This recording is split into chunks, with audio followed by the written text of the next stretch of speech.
What I have to do and say.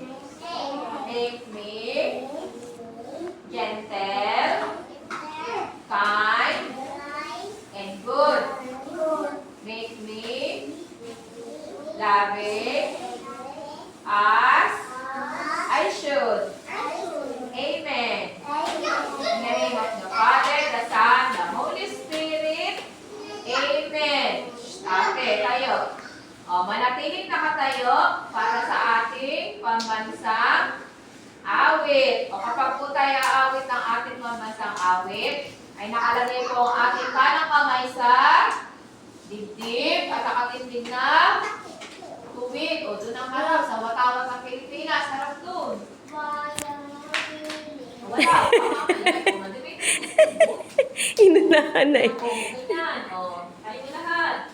Doon ang harap. Tayo mo. Yan siya. I can see your hand. Alam mo yung isa nakadapa na. Pilipinas. Tayo po yan. Matutunan mo niyan damit mo.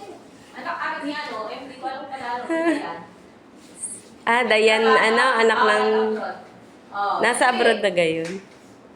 Pag